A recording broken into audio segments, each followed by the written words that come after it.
తెలంగాణ కాంగ్రెస్ లా పదవుల సిచ్చు రేపుతున్నట్టే ఉన్నాయి. ముఖ్యంగా ఎన్ఎస్యుఐ రాష్ట్ర అధ్యక్షునిగా ఆంధ్ర మూలాలున్న వెంకటస్వామిని నియమించేసరికి లోకల్ క్యాడర్ గుస్సా అవుతుందని తెలుస్తుంది.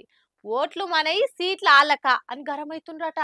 ఎన్ఎస్యుఐ రాష్ట్ర అధ్యక్ష పదవి కాంగ్రెస్ లో సెగలు రేపుతున్నట్టే ఉన్నది. ఆంధ్ర మూలాలున్న వెంకటస్వామి అనేట ఆయనకు అధ్యక్ష పదవిని కట్టబెట్టింది హైకమాండ్. ఆయన ఆంధ్రాలున్న చీరాల అని చెప్తున్నారు. తెలంగాణలో ఎన్ఎస్యుఐ ప్రెసిడెంట్ అయ్యే అర్హత ఒక్కరికి లేదా? తెలంగాణలో కర్వేర్రా అని సొంత పార్టీలే గరమైతురని అంటున్నారు. ఇదే ముచ్చట మీద ఢిల్లీలో రాహుల్ సార్ కు సీఎం రేవంత్ సార్ కు లెటర్ రాసిర్రు ఎన్ఎస్యుఐ కార్యకర్తలు. తెలంగాణలోకే పదవి కట్టబెట్టాలి గానీ పరాయ రాష్ట్రం నుంచి వలస వచ్చిన లీడర్లు కట్టబెట్టొద్దు సార్ అని ఉత్తరం రాసిర్రు. అయితే ఎన్ఎస్యుఐ అధ్యక్షునిగా నియమితులైన వెంకటస్వామి రేపు ప్రమాణ స్వీకారం చేయాల్సింది ఉండే. అయితే ఇట్లా అంతటా వ్యతిరేకత వస్తుందని ఇయాలని పెట్టుకున్నట్టు తెలుస్తున్నది. ఇక నవేటోలము కూడా బోర్ల పడ్డట్టు తెలంగాణలో లీడర్లే లేనట్టు తెలంగాణ అసెంబ్లీ కోట రాజ్యసభ సీటునేమో రాజస్థాన్ కాంగ్రెస్ లీడర్ అభిషేక్ మను సింఘ్వికి కట్టబెట్టిరు. ఇప్పుడు ఎన్ఎస్యుఐ పదవినేమో ఆంధ్రాయనకు అప్పచెప్తున్నారు. కోట్లాది మంది కొట్లాడి తెలంగాణ తెచ్చుకున్నది పరాయలో నెత్తి మీద పెట్టుకునే తందుక అని ప్రతిపక్ష పోలు గరమెత్తున్నారు. కాంగ్రెస్ వాళ్ళ దాంట్లో సమర్థులుంటే పరాయ రాష్ట్ర పోలకు పదవులు ఎట్లా వస్తాయని తెప్పొడుస్తున్నారు. కందగలేని దుర్ద కత్తిపీటకి ఎందుకు అన్నట్టు కాంగ్రెస్ క్యాడర్ కు కాంగ్రెస్ లీడర్లకు లేని బాధ ప్రతిపక్ష పోలకి ఎందుకో అని కాంగ్రెస్ వాళ్ళు కౌంటర్ ఇస్తున్నారు. ఇక